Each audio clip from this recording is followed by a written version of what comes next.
just slightly late. I'll call your meeting to order. The apologies for absence. I've got my thanks to everybody for attending tonight on this somewhat warm evening yet again. Apologies I've received from Councillor Paul Cumming, Councillor Pam Cumming and Councillor Chris McSweeney. I don't think there's anybody else missing as such. No, so we're all here. Declarations of disclosable pecuniary interests and other disclosable interests. Are there any? No. Right. Confirmation of minutes of the previous meeting. Are there any comments before? Right. Dwayne, being as it was your first attendance last time, would you like to propose them this time? Thank you.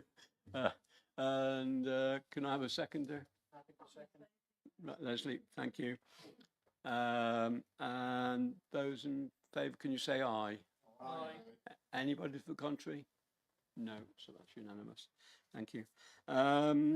Officers in attendance, we've got Simon Red, Development Manager next to me, Matthew Webb, the Case Officer next to him, Joshua Evans, Case Officer on the end.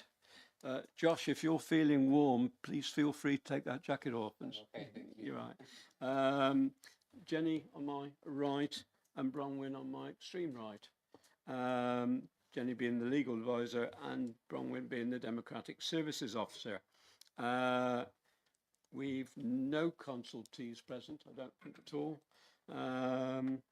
I have a comment in that at the end of the meeting, I would like councillors to stay here to discuss something I think we need to discuss as a committee. Right. Update report. There was an update report. Has everybody read it? Didn't take a lot of reading, I don't think. And then we're on to item 6, which is the application of the Laurels, Kerswell Green, Worcester, WR5 3PE. And Josh, you're dealing with this. No, sorry, Matthew. Sorry, Gate right. I knew I was talking about. Deliberate mistake for that. Thank you, Chair. Before I begin the presentation, I just have one verbal update as well. There has been one additional representation that has been received, but in this case, it raises no additional material planning considerations. So moving on to the presentation, the application before committee relates to the construction of an annex outbuilding within the domestic curtilage of the dwelling known as the Laurels, Kerswell Green, Worcester. This slide shows an aerial photograph of the site with a red outline indicating the extent of the domestic curtilage. The host dwelling is located to the southwest of the site, just around there. We still don't have a laser pointer. No, I need it would help. Here is the existing site location plan. This slide shows the superseded proposed site location plan with the proposed annex. Representations received in relation to the application raised concerns regarding existing structures and works elsewhere within the site which do not form part of this current proposal, which is solely for an annex. These elements shown on the previous site plan are potentially unauthorised and are subject to an ongoing enforcement investigation. The current proposed site plan shows the relationship between the host and the proposed annex. The plan has been amended to remove the gravel driveway and outbuildings.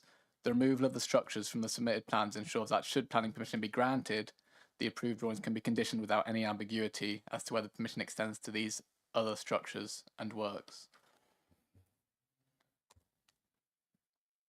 This slide shows the proposed floor plan of the annex and would comprise a bedroom, storage/office room, sitting room, and bathroom with an overall footprint of approximately 44 square metres overall.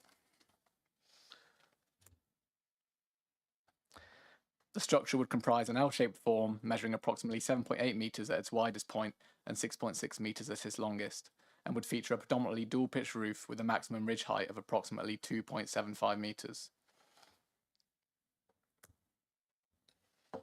The remaining slides show some photographs of the site itself and some surrounding context. Here is the view looking west with the proposed annex sited where the timber kennel structure is currently. where this is. Uh, Here is the view east of the rear garden amenity space, with the annex proposed to the other side of the shed structure on the right. Here is the view southwest, showing the cream rendered host dwelling to the left.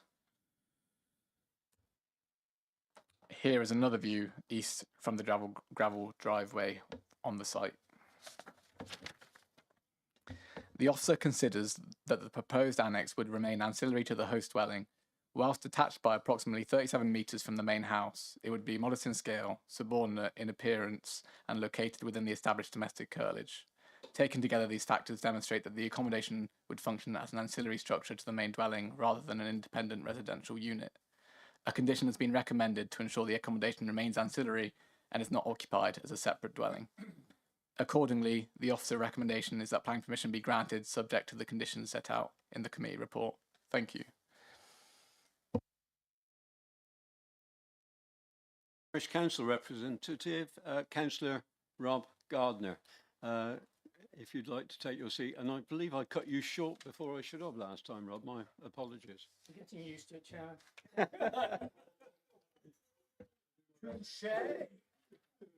Apologies for being late, Chairman. Even with Councillor Allen's best endeavours, I'm afraid the traffic impeded us. Am I live? Yes. No, Chairman, I won't dwell over long. Your committee report sets out what your supplementary planning guidance says, or at least it paraphrases it. I'm going to just draw attention to one or two things it says. And in respect of dependent relatives or granny annexes, it says ancillary accommodation should only provide limited accommodation, and it should share facilities with the main property and be physically linked. It goes on, as well as adhering to general design principles, the building should be sited close to the main residential property, and our buildings which could viably operate as an independent dwelling will not be acceptable. And in rural areas, it says, in rural areas, ancillary buildings should be designed as part of the overall layout to result in an integrated group of buildings in close proximity to the dwelling house. As such, the conversion or construction of a new outbuilding to be used as a residential annex will generally be resisted unless a clear ancillary use can be demonstrated. In this case, Chairman, it's not marked, but using the scale provided in the drawings, the proposal would be some 36 metres away. Bearing in mind that standard garden depths these days are 10 metres, this is over 3 times the standard garden depth away, and I would suggest impedes the fact it could be reasonably used in connection with the main dwelling. And that's face to face, not door to door, which is even further. So I'm suggesting, Chairman, it does not comply with your supplementary planning guidance. And so the Parish Council's position on it remains as stated.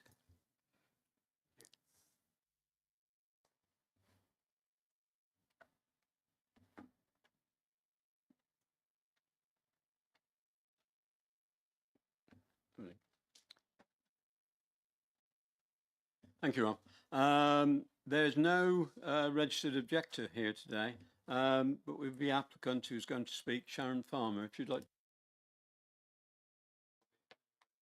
Thank you. Thank you. So, Chair, members of the committee, thank you for allowing me to speak today. My name is Sharon Farmer and I am the applicant for the proposal at the Laurels. I'm respectfully asking the committee to support our application for a single-storey annex in our garden, which will remain fully auxiliary to the main home and as part of the existing household. The Laurels is a 4-bedroom property, but 2 of the bedrooms are small, including 1 single room. We currently have 7 hard-working employed adults living in the home, including family members and partners.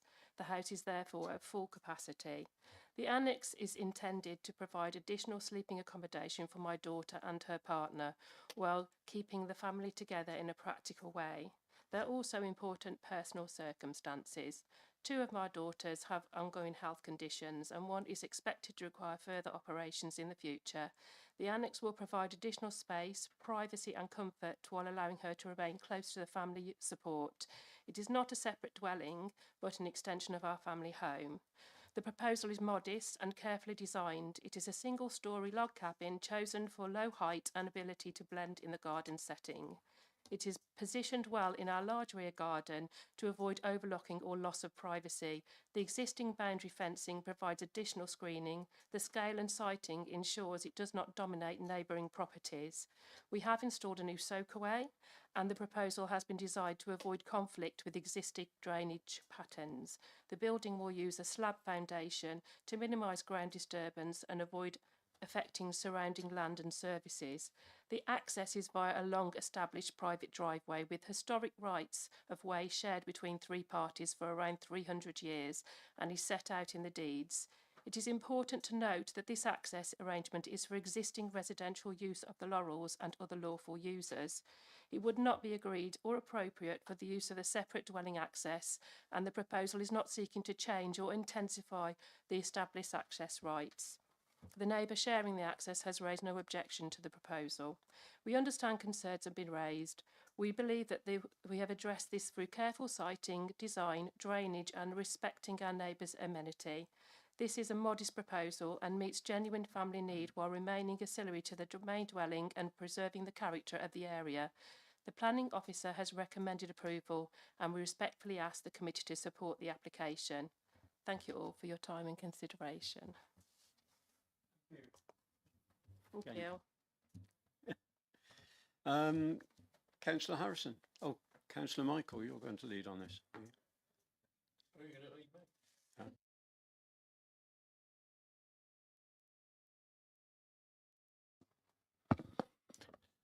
This is very interesting.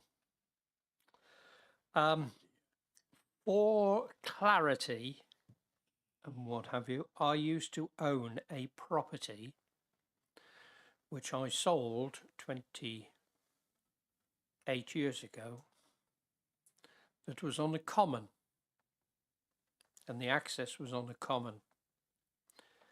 Here we have a property called the Laurels, which has car parking at the front, having a look when I was visiting this last week, which will accommodate, I believe, 4 vehicles.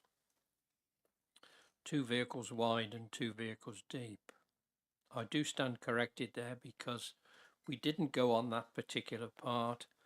You know, I have to bear in mind my sort of feelings. Now, our applicant just said, which I haven't heard before, don't think it was in the reports, that there are 7 adults living at this particular property at present, and it's short of bedroom space. Fine. But it's also short of car space. But it does qualify having the legal amount from the highways perspective, I believe. Now, we were told at the site visit, and that's why I believe they are very, very important, that there's the and in fact the applicant stated sort of thing that they will require more treatment, the people living in the annex.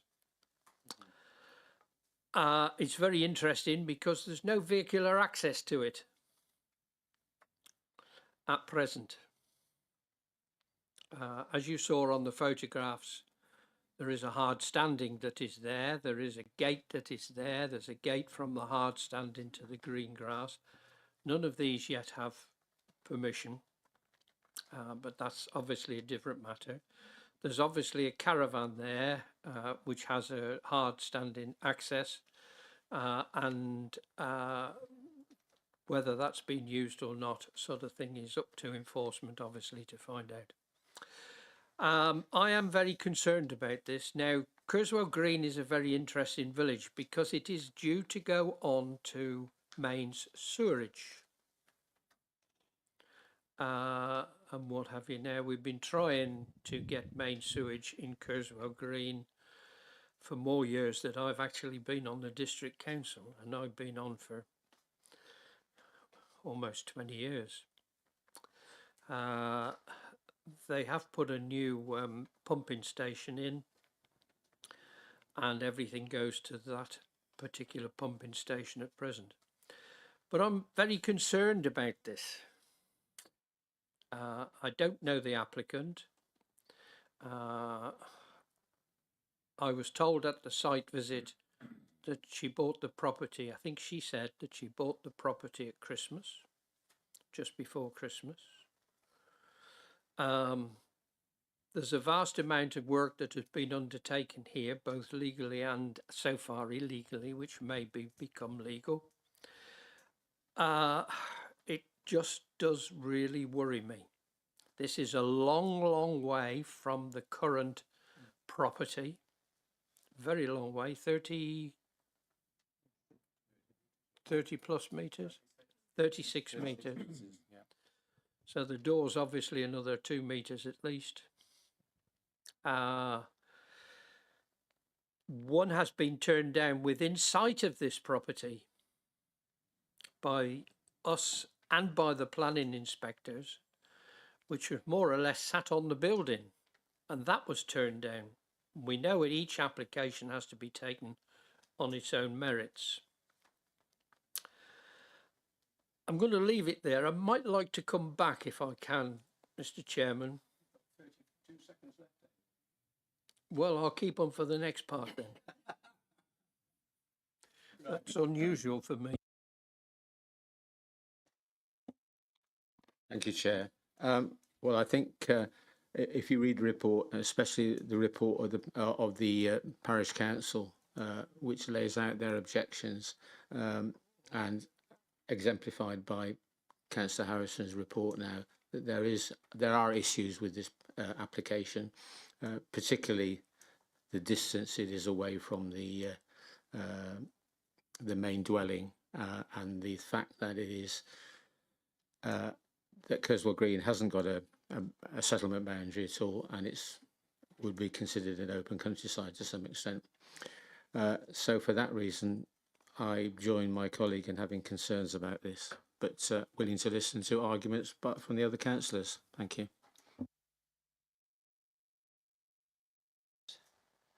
Councillor Daniel Wharton. Yes, sorry, can I just ask the officer, sorry, was the discussions about the distance from the existing property in regards to the application, was that kind of brought up in discussion? Off the top of my head, I can't remember exactly. Obviously, I think it was discussed that there is a distance. However, I think as I've just sort of described in the report, it was mainly the assessment was based on considering it's still kind of well contained within domestic curtilage and would still share facilities. That was more the discussion that took place. There was some amendments in terms of the facilities inside of the proposed. That was the primary discussion, which did get amended and revised to not contain some facilities that were there previously. But I don't think the distance was necessarily the primary area of discussion there. The only reason I'm asking, it seems to be the one thing that seems to keep coming up in terms of sensitivity around it. So I guess if there's kind of knowledge and obviously discussion with members locally that on the parish council, that could have been an issue. I just wondered whether that would have changed people's opinions. I don't quite get why it is the distance that it is. But yeah, I just thought it was quite interesting, the process of it.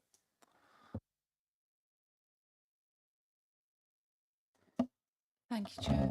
On the same subject, really, but I was looking at the aerial photograph that you showed. I don't know if you were able to bring that back up.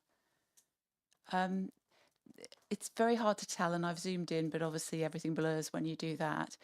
Is there some sort of obstruction, I mean, vegetation by the looks of it, if it is, between the first house and the proposed annex? So that it's just the way it appears. I just wondered if there was a reason of that sort for it not being sited closer to the house.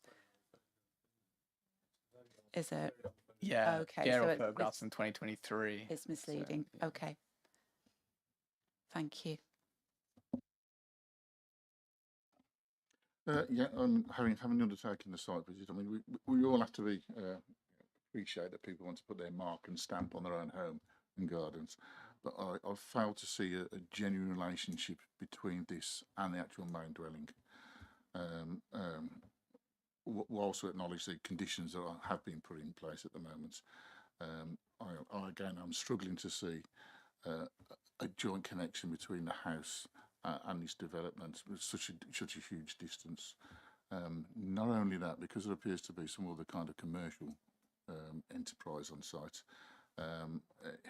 it leaves itself open to speculation of whether that could be capable of having some alternate use and being joined within any other commercial use. And I'd like to have seen a bit more detail as to what the intended use would have been by the applicants. Thank you. Councillor Jones-Williams. Yeah, thank you very much, Chairman. I think, yes, because of the distance, I think that we've got to look at the well-being of the occupants. If the occupant is, or she is, poorly, needing operations, etc., she's rather a long way from the main dwelling house. It's rather a long way to go and get your lunch or prepare your lunch, or, you know, probably sort of on a horrible cold winter's night have to walk up there for tea and food, etc. So it does concern me, the distance, and particularly for the for the well-being of the occupant is probably the main issue, really. Well, with me it is. Thank you. Any other councillor wish? Right. Councillor Douglas Godwin. Thank you, Chairman. Yeah, difficult, isn't it? Everything in the round, everything that's reasonable. The applicant has put a reasonable argument for her family. I asked the officer, will a Section 106 be needed and contributions to other housing facilities? What's question one? Not in this instance. No, this is it's part of a household permission, and in order to have that ancillary, retain that ancillary use, we obviously got a condition in this instance, but a 106 hasn't been recommended in this instance. However, there could be the potential for a 106 in order to tie it to the host dwelling, but not in terms of contributions. Right, you're jumping in the gun there, mate. Right. Sorry. Question two: if we're not having a Section 106 agreement, a unilateral undertaking of some nature, that it is permanently tied to the title of the main property, that it is never rented out, and that the permitted development rights for the property as a whole are removed. Would that be something that could be considered? Question three, waiting. Simon. No, is the short answer. Right. That would be unreasonable. On those measures would be unreasonable and necessary. What we've got is a proposal for an annex. You have to take that at face value. If it was used as a dwelling, then there'd be a breach of planning control. And then there'd be a question of, is it expedient to take enforcement action based on the circumstances that presented themselves at the time?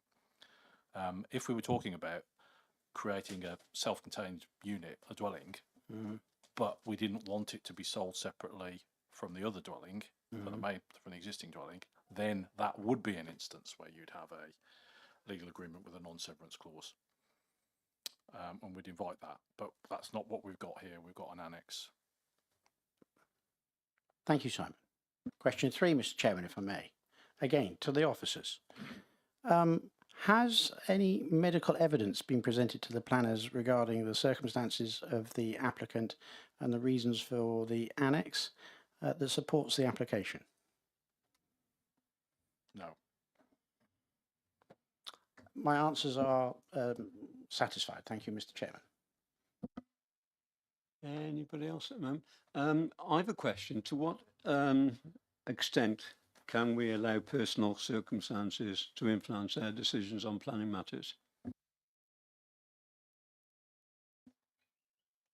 Generally, you wouldn't give significant weight to them. It depends on the circumstances.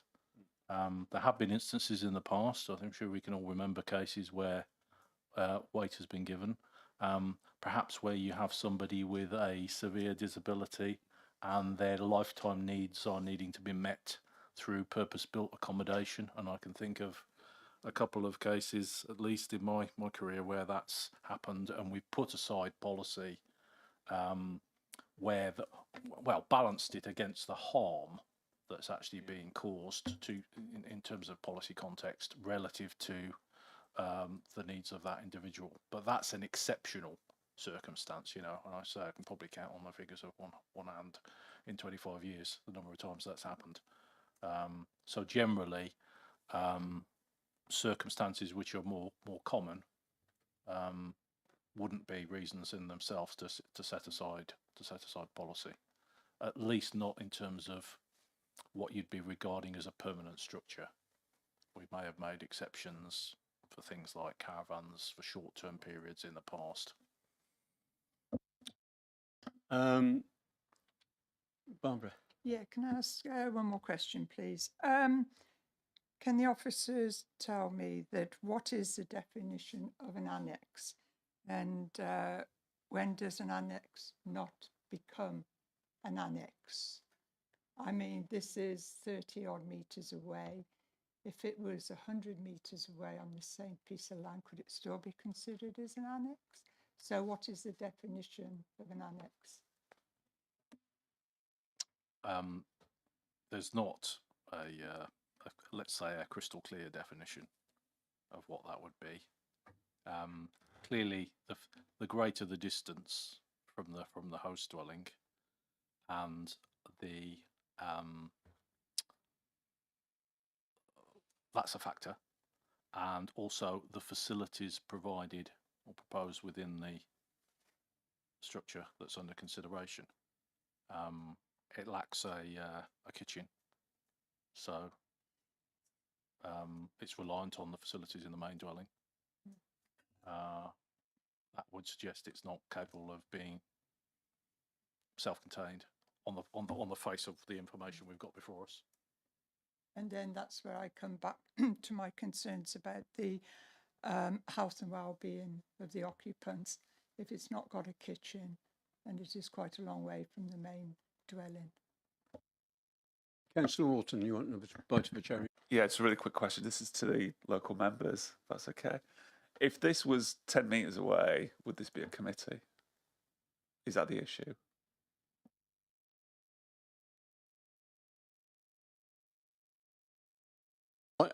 In the report, I might have misread it, but it says basically an annex should be virtually attached to a property.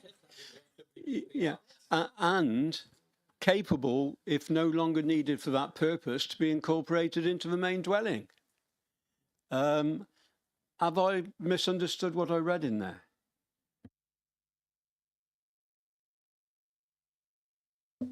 I just want to clarify something on the status of the supplementary planning document that we're referring to.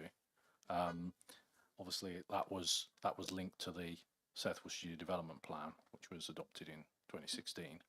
It's not been replaced or carried forward as such to the SWDPR, which is why I think we're saying, when referring to it now, we're giving it very limited or little weight.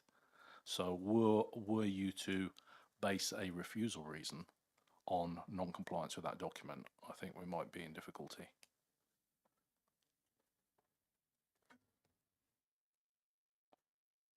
So it's helpful because it gives some context about how we would, you know, I'm not saying our position has changed as an authority particularly, but it's not been carried forward as a SPD into the new plan. And the policy team's advice, I think, is that all those SBDs which haven't been formally withdrawn but haven't been replaced can only be given limited weight. Previously, from memory, policies that hadn't been renewed were still considered in the next emanation of a planning policy. This is just from memory, but that was when policies were being saved pending pending other legislation in past years. This isn't quite the same. Councillor Harrison. Yeah, I want to clarify something, if I can, with the two officers dealing with this and the statement from the chairman. if I can, because the chairman said it states that it should be more or less adjacent. Was this put into the SWDPR? Was this the wording you read out of the SWDPR? It's in the planning document. So is that from the new SWDPR? Because as councillors, we still have not officially had a copy of the new SWDPR. We haven't had a copy yet. Can gain some information off the internet, but we're there really to get your advice. Was obviously the electronic copy published on the web. Yeah, so a hard copy hasn't been issued yet. Yeah, that's correct. We're just checking the policy, so we'll clarify. But I think it's probably based in the SPD and not in the policy itself. Yeah, in terms of the distances, all that guidance that's in the report there is all within the SB, the Design Guide SPD, which now obviously isn't formally adopted but still has some weight, but not within the SWDPR. Sorry, so there is no information in the SWDPR about an annex, how far it should be away from the building, etc. Would it be Not from my understanding, but I'd have to review that. Could I ask, would it be reasonable for councillors to take that as a guidance, being they have no other guidance on what an annex is? Sorry, I didn't quite catch that. Sorry. I say, would it be reasonable for councillors to take that as a guidance, being we've got no other official guidance on what an annex is? I think, yeah, that section of the SPD is the most area where it's most explicit in regarding to what we look for annexes. Yes, as it doesn't seem to be from my search just on the SWDPR to be referenced directly as part of the local plan.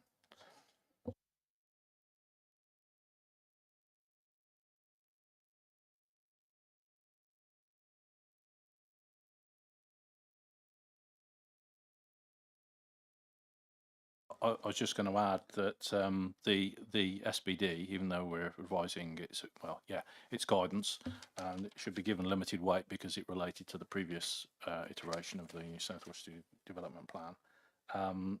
Even that doesn't specify distance. I would say that your judgment should be should take into account the size of the curtilage overall. So we've got a property with a quite a long garden, haven't we? I suppose you could say it could have been located right at the far end of the garden. That wouldn't be closely related to the dwelling, would it? So I think you have to make a judgment in terms of proximity based on perhaps the curtilage as a whole and where it sits within that. And of the building, clearly it's not immediately adjacent to the dwelling, but the I think the wording in the SPD was closely related. Was that? Yeah, the wording seems to basically surround that the building should be sited close to the main residential property, have a size and scale to reflect its ancillary function, have a shared curtilage and shared facilities that should be designed in a way to allow it to be used as part of the main dwelling at a later date. I think that's what people are referring to.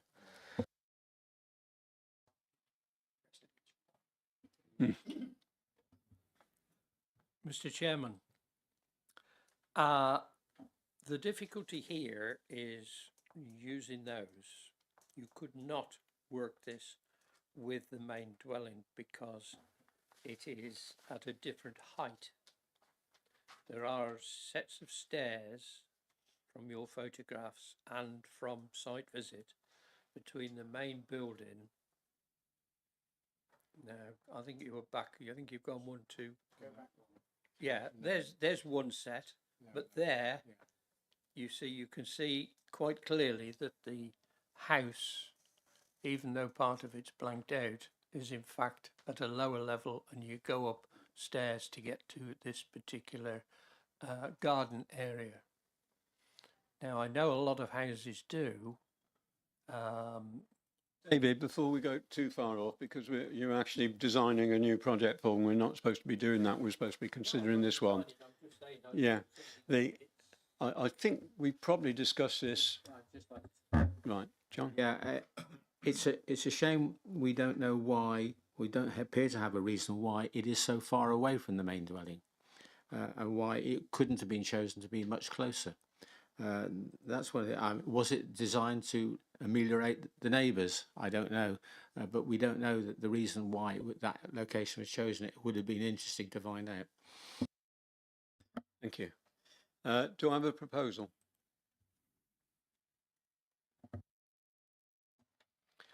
Yes.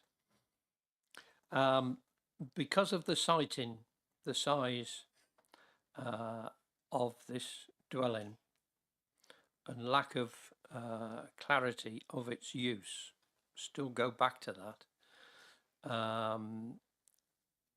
You've got a storage and office, yeah, fine.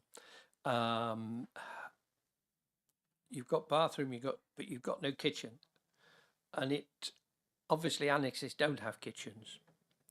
But my proposal, reluctantly, say reluctantly, is for refusal. I have a seconder. I will second that. As I say, reluctantly, I think the reasons why they want to do it is probably quite valid, but I am got concerns about the distance away from and the lack of facilities within it.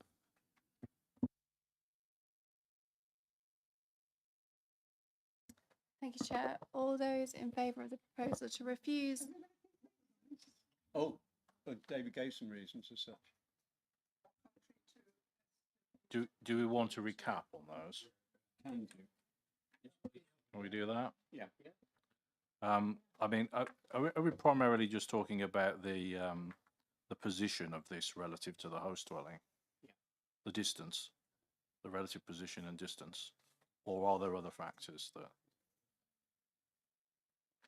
Do that one first, and then we'll see what you've missed out. Well, what you were saying. Let's just have a look at that.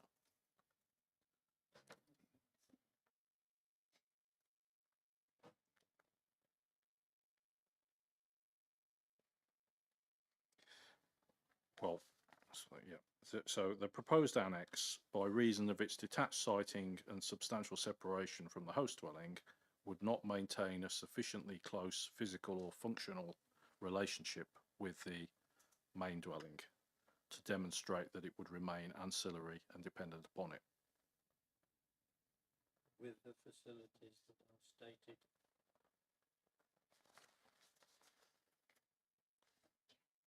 Okay. Councillor Wells. Chairman, I'm conscious you want to go to the vote. Unless I misunderstood, which is entirely possible, didn't Simon a few minutes ago caution us about relying on policies that are no longer in place to defend appeals, and would that not fall within that category? But we are still, we as councillors are still entitled to use their judgment whether we believe this to be a annex or to come under that classification, and we aren't, and we are not using it as such, apart from advice. Yeah, we're just checking if there's a policy hook other than the SPD, which yeah, which there may well be. I mean, the policies, there are often a number of generic policies which would cover. That's true.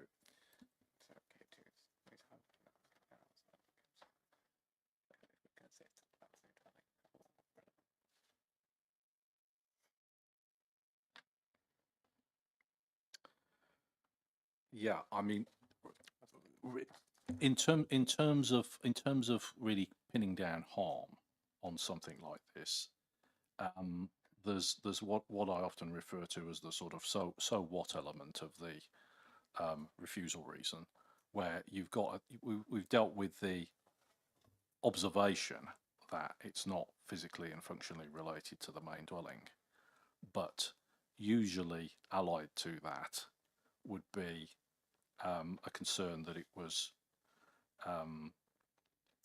capable of or being tantamount to a separate dwelling or separate unit of accommodation. Now, I'm not sure members have said that, so I don't want to be putting words in your mouth. And this is where I think we've got the issue, because it's identifying harm arising from the fact that it's perhaps further away than you would like it to be. Councillor Williams.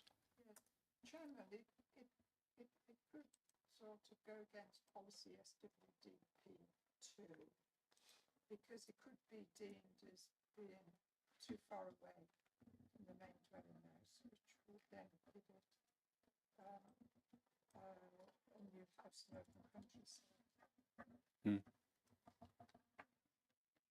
I think you'd be referring to policy 3, because you're probably referring to the old policies.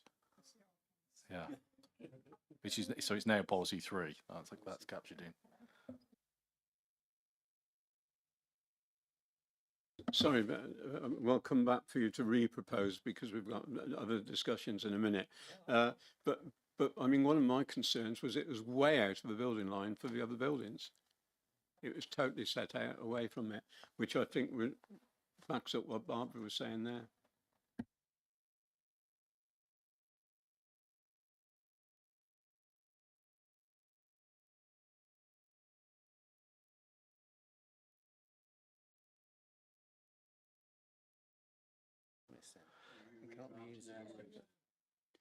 You're redrafting it, and I'll just sort of mention, you know, no proof has been submitted and what have you that this is required.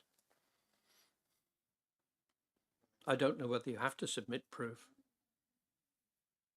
I'm not an expert, but they did have to submit proof at the last one that we turned down, and the inspectors agreed with us.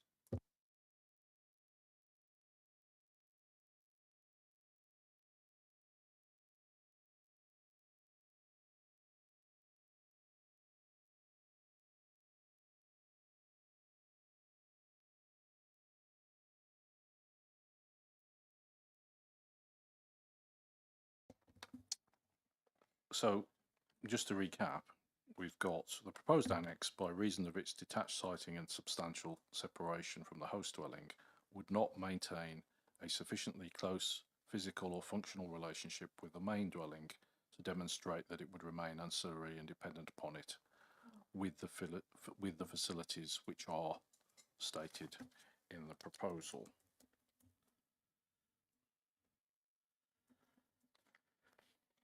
Therefore, it would be contrary to policy SWDP R3 of the South West City Development Plan.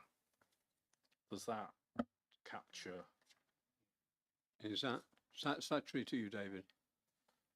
Well, yes, because it's a mess. Sorry, what's a mess?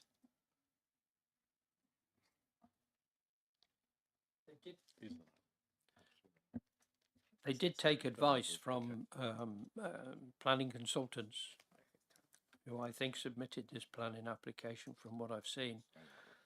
And we're supposed to be turning up tonight, but no? No, she was always. Oh, fine, okay, sorry about that. I thought they were, but no. No, sorry, it's the next one. Next one, yeah. Yeah. So that reason is the reason you're submitting? Yeah. Right, thank you. And John, you're happy with that? Thank you. Right, we'll go to the vote, please. Thank you, Chair. So everybody in favour of the motion to refuse the application contrary to officer recommendation, please raise your voting cards. 1, 2, 3, 4, 5. Those against, please raise your voting cards. 1, 2, 3, 4, 5. Any abstentions? So, Chair, you get the casting vote. Right, I'm casting for refusing the application. Mine is consistent with what I said, actually, and with most comments, I believe, and I would support refusing this application.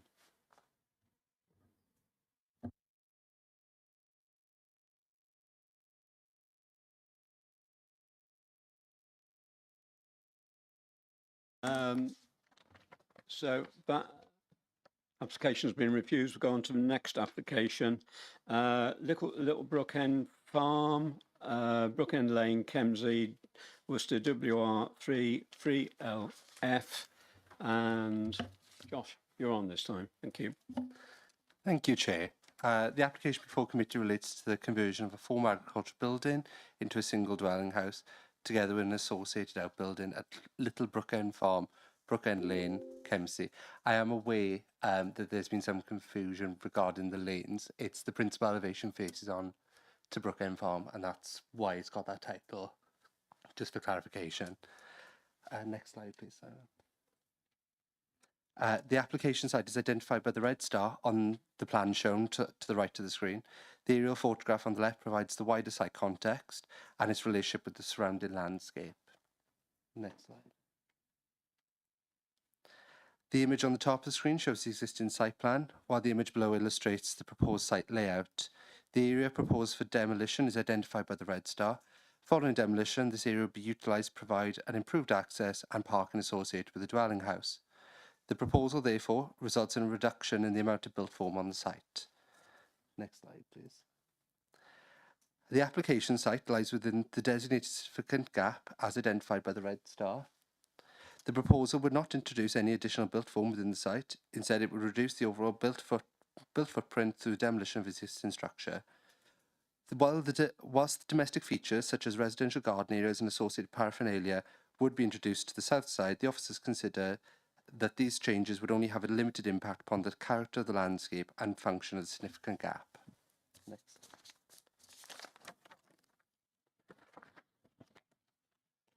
It should be noted the site benefits from existing fallback position under planning permission M25000689 GPDO, which grants prior approval for the conversion of the buildings into two dwelling house. The current proposal represents a genuine fallback alternative and is considered to provide a superior planning outcome, resulting in a single dwelling, reduction in built form, and an overall improvement to the site impact upon the significant gap. The site illustrates the proposed floor plan, which comprises a single 6-bedroom dwelling house. Next slide. The slide shows proposed elevations, together with the visual representation of the proposed garden area and the principal elevation of the dwelling. For the benefit of the committee, the following slides provide photographs of the existing site and surrounding context. Next slide. Next slide. In conclusion, your officers consider the proposal represents an appropriate and sustainable form of development. The scheme secures the reuse of an existing agricultural building, reduces the overall amount of built form on the site through demolition, and provides a more favourable planning outcome than the existing fallback position for two dwellings. Although the site lies within a significant gap, the proposal is not considered to result in significant harm to the openness or function. The limited domestic features associated with the development are outweighed by the reduction in built form and the overall enhancement of the site. The proposal is therefore considered to accord with relevant provisions of the development plan and the National Planning Policy Framework.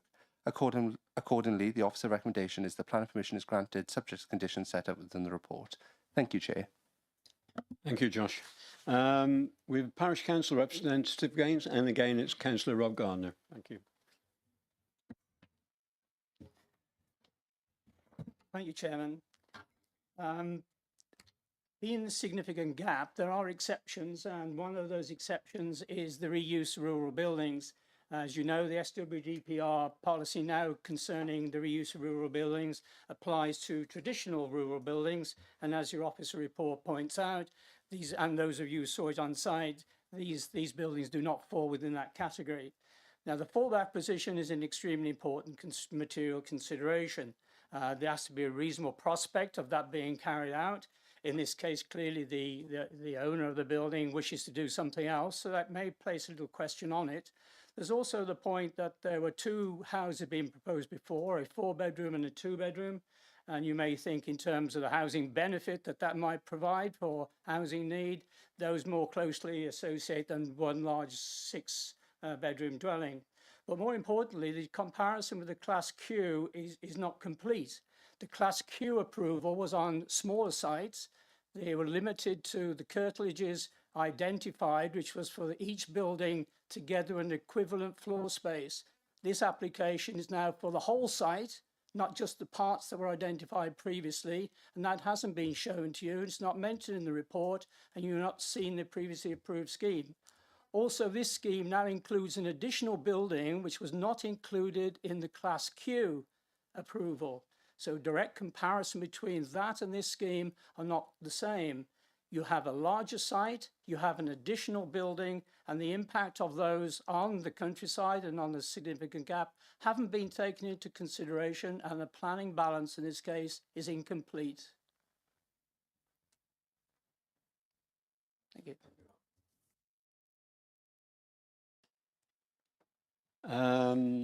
Right, we've got no objector again, and the agent is here, Laura Sage. Laura, you've got 3 minutes. Thank you. Thank you, Chair and members of the committee for the opportunity to speak today. I would also like to thank the case officer, Josh Evans, for his thorough committee report. I would like to start by highlighting that prior approval has already been granted under Class Q in June 2025 for the conversion of this agricultural building into 2 dwellings. That permission remains extant and is capable of being built out. Notwithstanding the consent that has been granted, the proposal before you delivers a better planning outcome for the reasons I set out below. Firstly, the design of the dwelling has been improved. The 2 large garage door openings have been removed and replaced with smaller windows, which better respects the agricultural character of the existing building. Secondly, the proposal provides 1 dwelling rather than 2. This more closely reflects the pattern of development in the surrounding rural area where individual dwellings are typically set within large plots. Thirdly, the scheme incorporates solar panels, improving the environmental performance and energy efficiency of the dwelling. In addition, the application secures an affordable housing contribution through a Section 106 agreement, which would not be required under the existing Class Q approval. Finally, unlike the Class Q permission, this full planning application enables the council to secure high quality development through appropriately worded planning conditions, providing greater control over the final form and appearance of the scheme.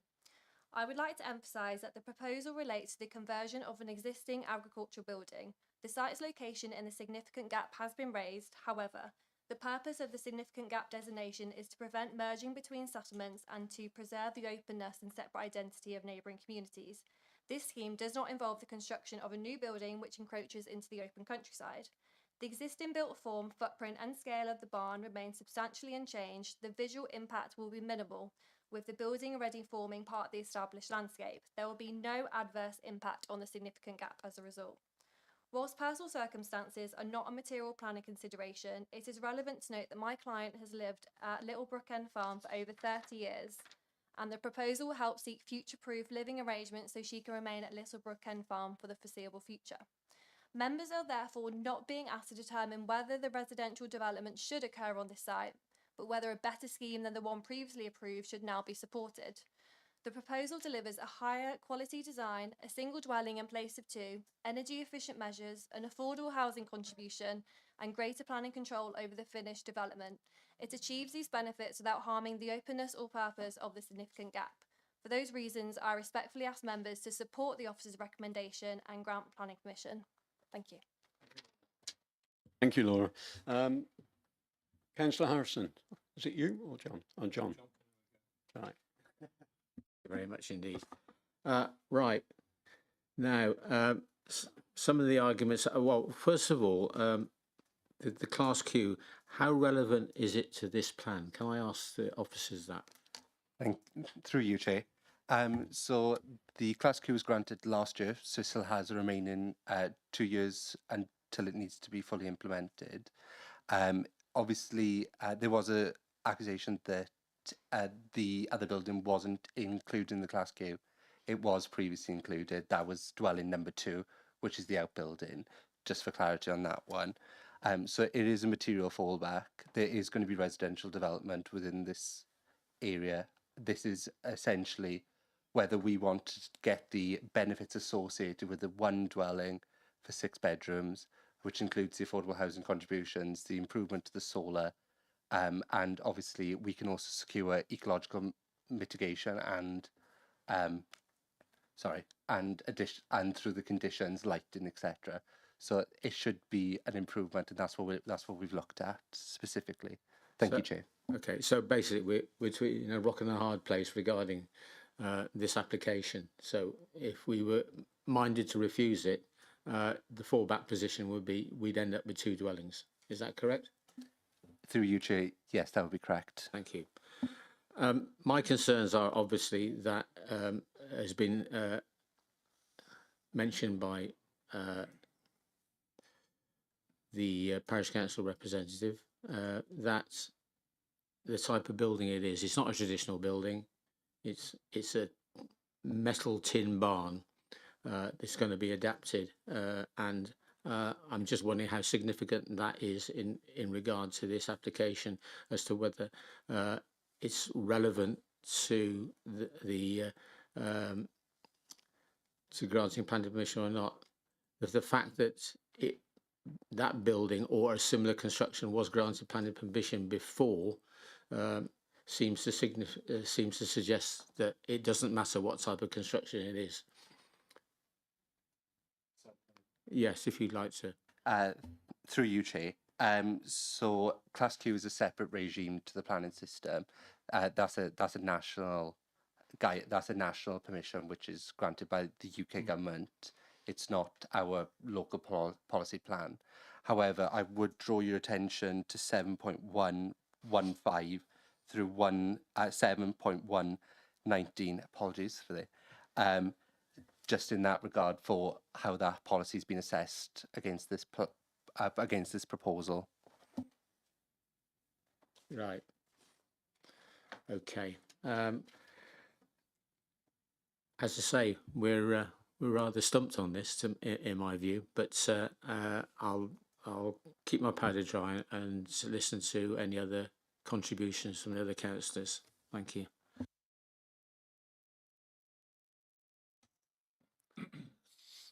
Interesting. On the site, when we had a site visit, they're always very good because you see things that nobody puts down on a piece of paper. There were lots of styles on that particular plot and what have you, but none of them are legal footpaths, because I've looked them all up. So none of them are legal footpaths, so they can all be closed off quite easily from the applicant's point of view. I didn't want that to become a sort of a problem.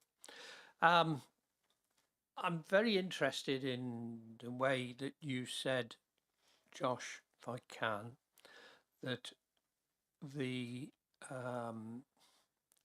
CPD or whatever Q, GDPQ, well, it's close, was the whole of the building that's applied for. Sorry, is the question which parts of the building were applied for? No, you stated that the plan that's been submitted, all of it was part of the CPDQ. Oh, so originally. Yes, so the original Class Q permission included 2 barns, the outbuilding which is shown. Not worried for what they are, it's just that it included all the area and buildings that are there were included.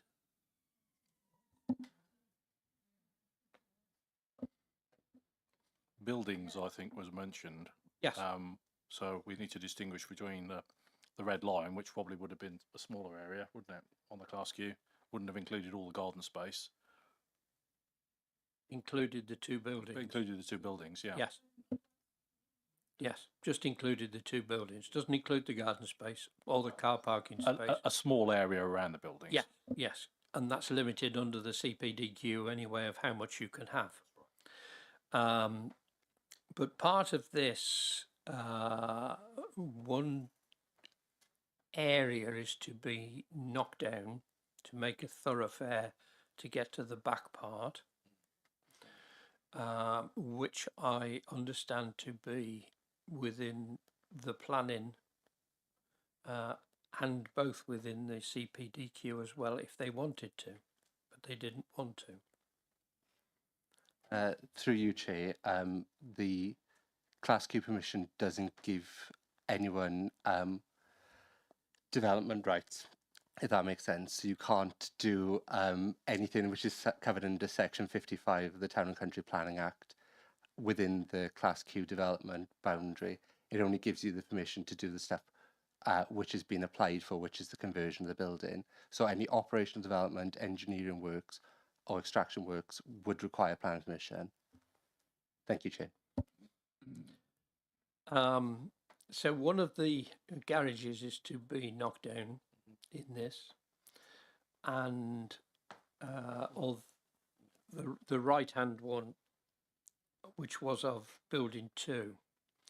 There are also a series of garages or sheds or what have you that we were told on the site visit are going to be converted into car parking. That's the building going to knock down. That's the building that they were originally going to knock down. They are going to knock down under this application, aren't they? Some of it, but not all of it. Not all of it. No, some of it. no. Very confusing because we don't know what really is being kept, what's converted into garages, because it hasn't been specified. So we're back with a sort of a unfamiliar scenario, really. My question really isn't to do with what's happening or proposing to happen. Mine is for the future. Now, having been, as I said, councillor for a few years, and probably most others that are here have seen buildings apply for planning permission, they get planning permission, they get altered to conform to the planning permission, and then they get sold and the new person doesn't like it, and so they knock something down or add something onto it and what have you. The CPDQ is quite categoric because you've got already been told what you can do and what you can't do, more or less, I think. Josh is going to answer me because I can see him looking. So Class Q does provide a fallback position, and that's under Mansell and Tonbridge District Council. It's within your report specifically. So what you're granting now is a fresh permission, yes, but you have to give way to the existing fallback, which is already there.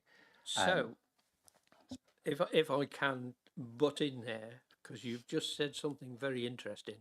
So technically, if we grant planning permission for this, they could knock it down and build what they want, if they applied for planning permission to do so. Through you, Chair, that would be prejudicing a future application. It doesn't mean that the we can't prejudge an application before it's been made. I know. If the applicant wished to, then they would need to apply for planning permission, and that would be assessed on its own merits. Thank you, Chair. I'll leave it there for the time being. I'll come back in a bit. Councillor Barbara Williams.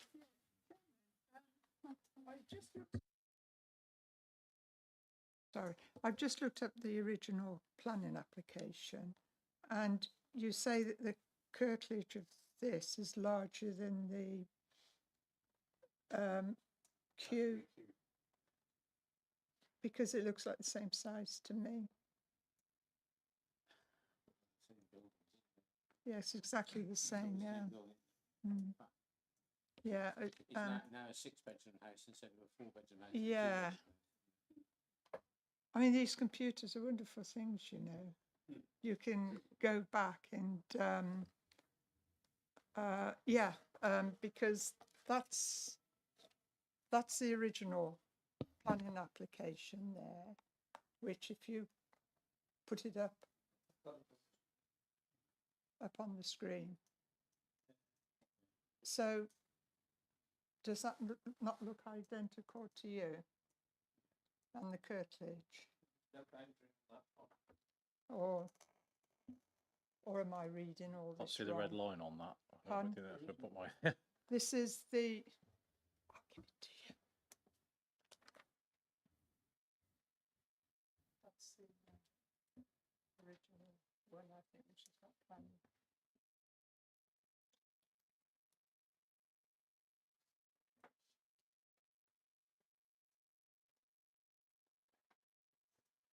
Yeah, it does. The red line's a bit thin on that, but it goes around the buildings, doesn't it? So and a little bit of land to the west and the north, but doesn't include the area to the. So the essential difference between this one and category Q is the amount of curtilage, really. It means we can secure the saltway system essentially compared to that. So the proposed curtilage now is that sort of green, the area largely shaded green of that enclosure, isn't it? Yeah. So it's a white. It wasn't before. No. Thank you.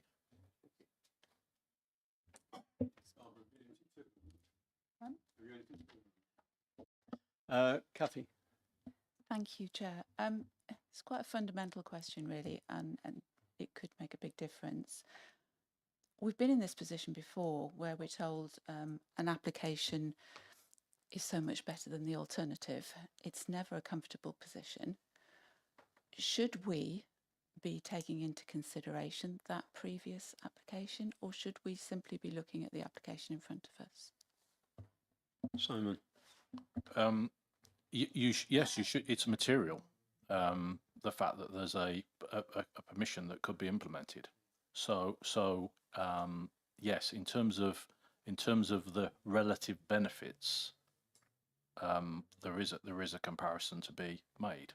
That's part of your judgment, and then obviously you still have to assess it against the relevant policies, which do tend to favour reuse of rural buildings. Once you've established the principle, and of course really the way to think of the Class Q is that it's established the principle of the use.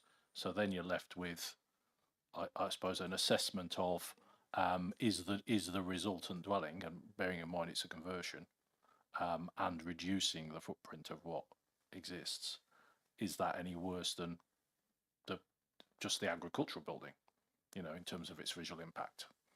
Obviously not any worse in the significant gap, because it's in this hasn't moved. It hasn't expanded the curtilage really into the further into the countryside beyond that existing farm enclosure. Yeah, not creating additional or new harm. Thank you, Simon. That's really helpful.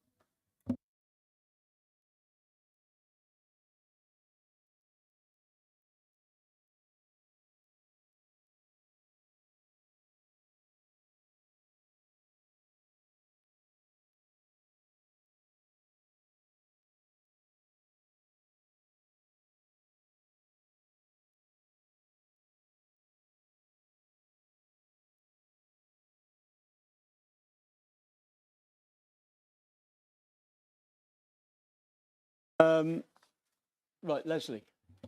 Thank you, Chair. Oh, Councillor Leslie Bruton, just formal.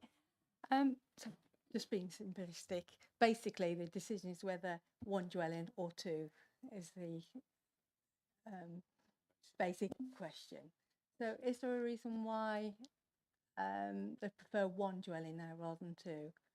I mean, but looking at it simplistically, it seems this is positive, and there's going to be Section 1 agreement in place, so it's positive all round. But just wondered if there's a reason given why they prefer a larger property rather than two. I can answer that to some extent. It's the owner's preference. She wasn't happy with a separate dwelling, which she might have problems with in the past if she had a tenant there. So she'd rather expand it to one building for herself. That's what my understanding, if that was correct. That's as I heard it, and as I heard it, more or less, part of this, because it is a very large barn, and part of it would be almost a separate dwelling. Again, we're not allowed to consider personal circumstance, or very rarely, but for a carer if need be in the future was her. Yeah. Those were her remarks, but that I heard.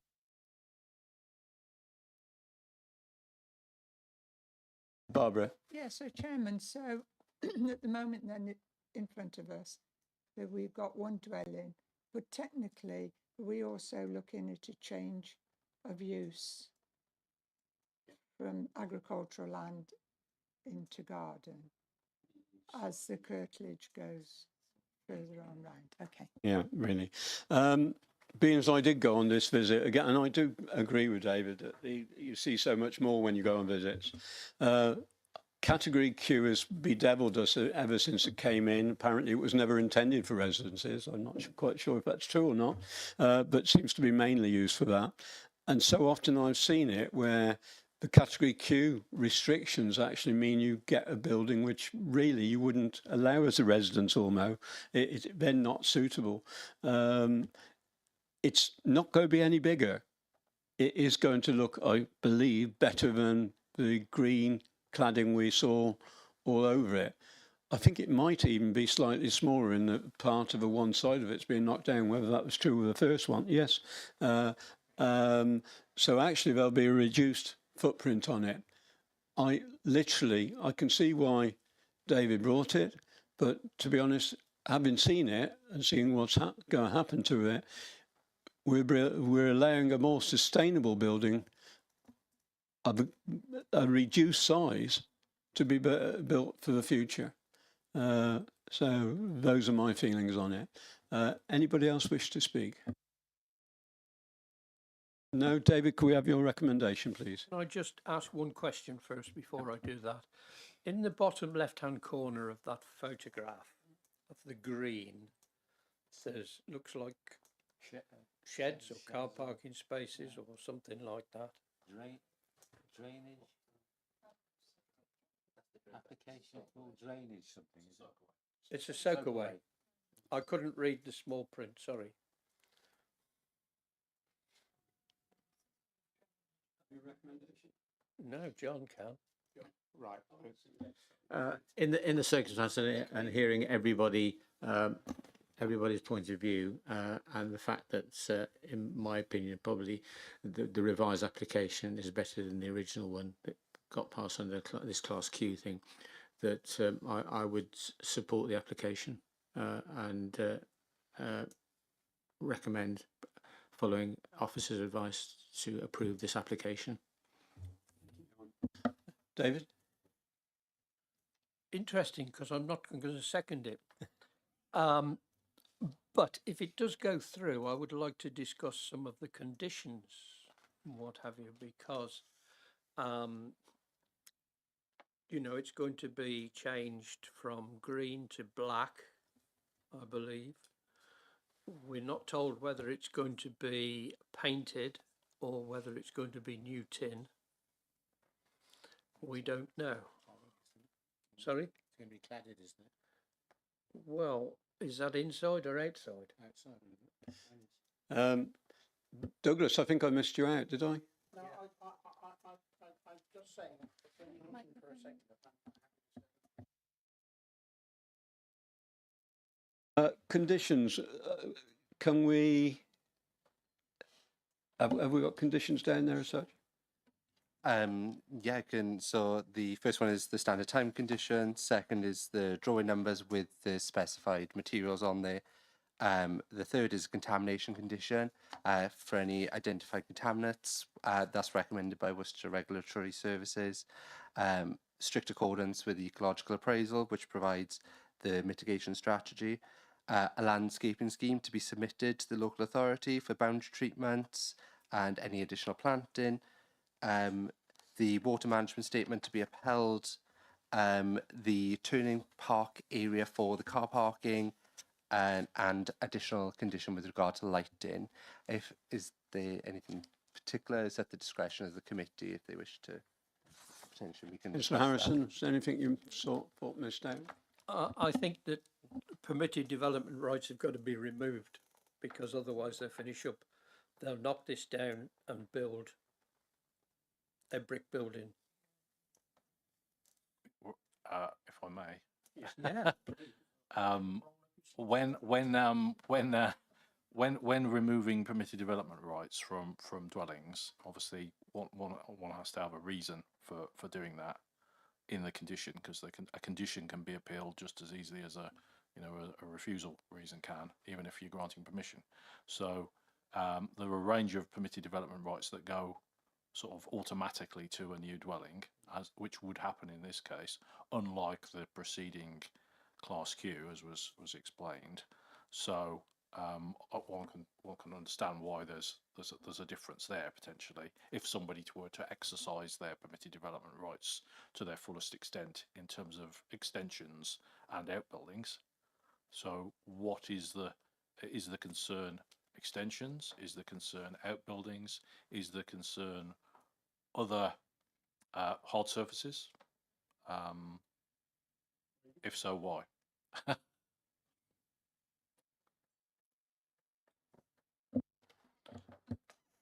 I've seen it before, and many members that are sat in this room have seen it before, where these have come forward. They've been given planning permission, and then they're sold, which is the usual fact.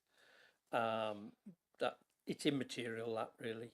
But then somebody comes along and says, "Oh, I don't like that," and they want to change the whole structure, and then you finish up with a complete new planning application. Well, that's a possibility, because people can change their mind, and then it would be a fresh application, and then you could consider that on its merits. So you could call it potentially come back to committee. So we're only talking about, in terms of permitted development rights, we can only remove those rights which would apply to a dwelling, which, as I said, would be extensions and alterations to the exterior, outbuildings, and hard surfaces, that type of thing. Solar panels, maybe, gas tank, that type of thing, liquid petroleum gas tank. So if those things, normally the government considers that people should be able to exercise those rights freely. So there'd need to be a reason why exercising such rights would be harmful in that context we've seen within that green area, which would be its curtilage. I do have a point actually in regard to Barn 2, which presumably falls within the curtilage of the development area. There was a suggestion that would be turned into a gym. Through you, Chair, that is correct. It's an outbuilding attached already to the dwelling house. That's part of the application, is it? Yes. That is correct, yes.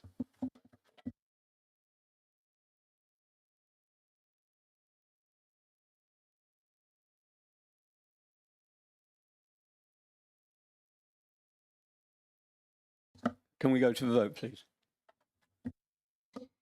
Thank you, Chair. All those in favour of the motion to approve the application in line with officer recommendation, please raise your voting cards. That's unanimous, Chair. Thank you. Sorry. Oh, apologies. That's 9. Those against the motion, please raise your voting cards. 1. The motion to approve is carried, Chair. Thank you. Thank you. Thank you. That's the end of the formal meeting. I say if we could have councillors remain for a few minutes.